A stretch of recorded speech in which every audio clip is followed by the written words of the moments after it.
So as E3 2021 is rapidly approaching, there's loads of speculation going on, and I think a game that nearly everyone is excited about seeing more of is Starfield, Bethesda's new IP. Originally the game was assumed to release later this year, but it has been just a few days ago confirmed that Bethesda will announce a full release date for the game at this year's E3. This was confirmed through a tweet from Jason Schreier. He said, "Let me make this very clear, Bethesda plans to tease a release date for Starfield at E3. The date is in late 2022. I'll leave the specifics to them, but please keep your expectations in check and refrain from sending death threats when the other rumors turn out to be false." And then he was actually challenged by someone else, and then he replied, "To be clear, this is not correct. The plan is to announce a specific date at E3. So he's saying Starfield is getting a specific release date at E3, and it's gonna be in late 2022, which is really not that far away. I mean, okay, it's not coming later this year, but it's not that far away considering that we've seen nothing of the game. I mean, yes, we will see something at E3. Obviously, we don't know if it's going to be a cinematic trailer or gameplay. But so far, we've only seen that one mysterious trailer, which kind of teased some kind of warp technology. And Todd Howard also said in an interview that that teaser really was just to kind of give a feel for the game. It had nothing really to do with the game itself. It didn't tease some kind of space station that you will have in the game or something like that. It's just kind of a mood trailer. Because obviously, when that came out, they were still very early in development. But that's about it, right? We've seen or heard nothing else. Wrong. We've actually heard and seen quite a lot, but it's all been hidden in little interviews with Todd Howard or some podcasts where he appeared. We even have images, supposed images, that were leaked from the game, and we can look into those as well. So in this video, I'm going to go through all the information that we have about the game. Obviously, it's all speculative at this point. Take it all with a grain of salt, but there's interesting stuff there. So let's get right into it. When Eurogamer asked Todd Howard whether Starfield is a game, that uses similar mechanics like Elder Scrolls or Fallout, he replied the following, quote, "I don't want to say yes or no to that because I don't know what that means to you or whoever is going to read that. It's different, but if you sit down and play it, you would recognize that's something that we made, if that makes sense. It has our DNA in it. It has the things we like." Then he kind of wrote back a bit and added, "It has also loads of new systems we've been thinking about for a while that fit that kind of game really well." So he's like, it is a lot like those games, Elder Scrolls and Fallout, but it's also not. It has a lot of new things. And when I read that, I was like, oh no, it's just gonna be some kind of twist on Fallout where you can go to a portal and then you're on a different planet and that's about it. And all you do is explore 2-3 different planets with a mechanic that's quite similar to Fallout. And I was a bit disappointed when I read that, but we're not done. We're not done, because keep in mind, this game is called Starfield. Okay, Starfield. We expect stars. We expect space travel, all right? So in September 2020, 3 images were leaked. They appeared on the internet, but they supposedly gave us a first look at in-game content, some idea of how the game may look. And these are the 3 images. This is the first one.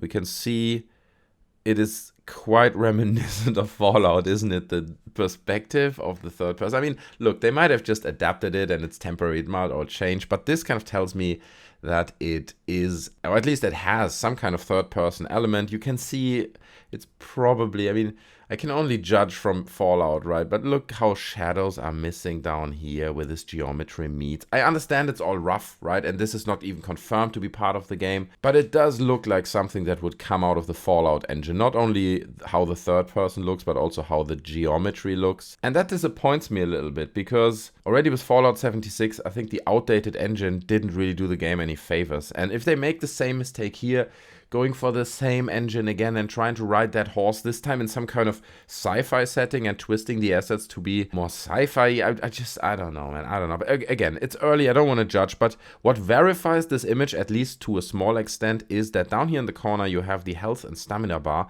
And those fonts are exactly the same fonts that they are currently using on their website. So here you can see these 2 buttons are taken from their website. They're currently there. You can go to the Starfield website. It's right here. And this is the health bar and stamina. And you can see the A is the same. The E is the same. You can check it for yourself. It is the same font. Obviously, that doesn't, 100% confirm the validity of this image, whatever, but it at least lends a little bit credibility to it. If someone faked it, he put quite a bit of effort, especially in little details like that. And even the interface down here, you have an O2 bar and CO2. It's all a bit cryptic and stuff. It kind of looks authentic. Hard to say. The other image we got was this one, and I don't know if that's like a 3D model already or that's more like a concept art picture. It looks pretty cool, and it also indicates space travel. I mean, if you build a spaceship like that, you presumably would want to go inside and fly it. It would be a waste of resource to put so much effort into such a model if you then can't fly it. And the third and last image was just a close-up of the HUD that we already had in the bottom left corner there. So I don't know what to think about this.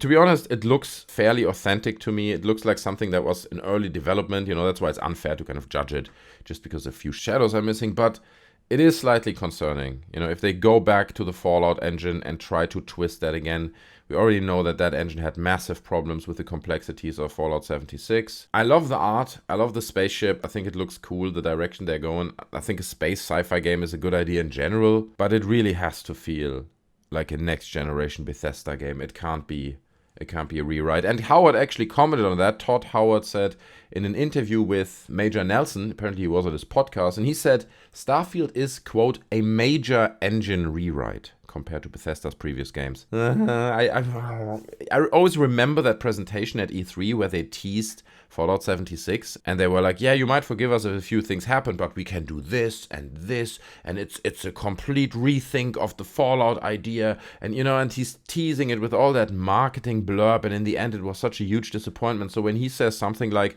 it's a major engine rewrite, to be honest, it worries me more than it encourages me to be optimistic about the game. At E3 2019, when Elon Musk was on stage with Todd Howard said, traveling in space in our game, I want to say, is like flight in the 1940s. Like, it's dangerous.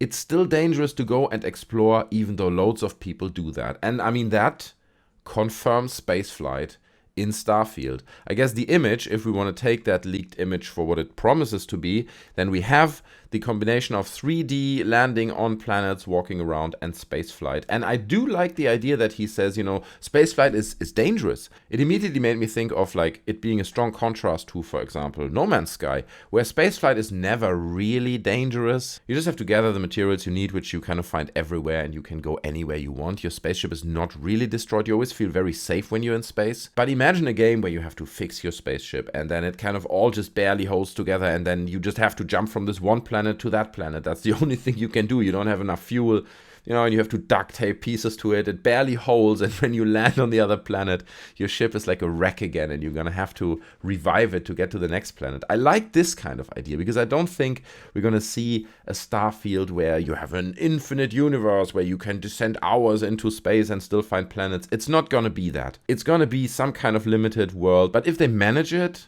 with a mechanic like I just described, then I think it can be really fun. Howard also said that he toured the SpaceX facilities to get inspiration for Starfield. He mentioned that helium-3, which is a speculative fuel for nuclear fusion, might be used to power the spaceships in Starfield. And again, it's another hint to saying there is space travel. You're gonna have to have fuel, put it in your starship, which then takes you into space. And that is like the biggest relief for me, honestly, because that was my biggest worry about the game. Like I said in the beginning, that you're just on 2-3 planets, and in the end you discover a portal and it takes you to another planet, and you never actually fly through space. You're never actually in control of a spaceship. I don't need super complex spaceflight mechanics. You don't need to make it a space sim, but I also don't want to have that mechanic that we had in Mass Effect, where you just see planets from above and you can click them and a little miniature Normandy moves to there. And it's like, no, dude, I'm doing space travel right now. I don't want to click on a map. So I'm very happy that this seems to confirm that we're not just clicking on maps, we're actually going into space. Howard also called Starfield the biggest and most epic science fiction thing you could possibly imagine.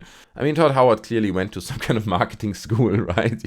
He's like, look, it's not just the best game, it's the greatest thing that humanity has ever conceived. Maybe the whole universe. That's how you have to think, and that's how you have to sell the game, and Todd Howard clearly knows that. So he's clearly not worried about over-promising and then under-delivering.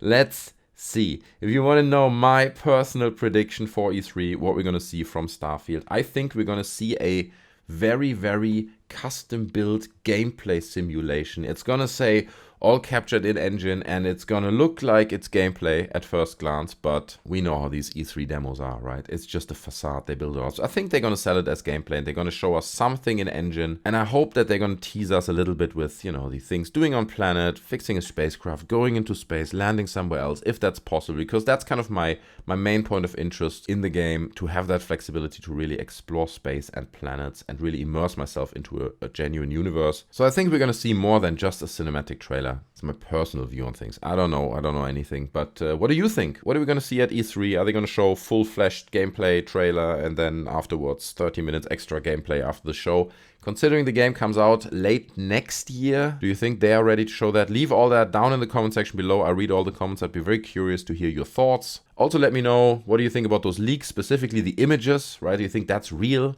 Or do you think it's maybe just like a heavily modified version of Fallout 4? I don't know. Look, we're all just speculating here. It's a few weeks to go until we know more. So until then, let's speculate down in the comments. Smash the like button if you enjoyed the video or you learned something. I'd very much appreciate that. It helps the channel out. You can subscribe, you can hit the bell, you can follow me on Twitter. The link is in the description. I do live streams and I announce them there. It'd be great to see you more on my channel. I hope you enjoyed the video. Take care of yourself and I'm out. Bye.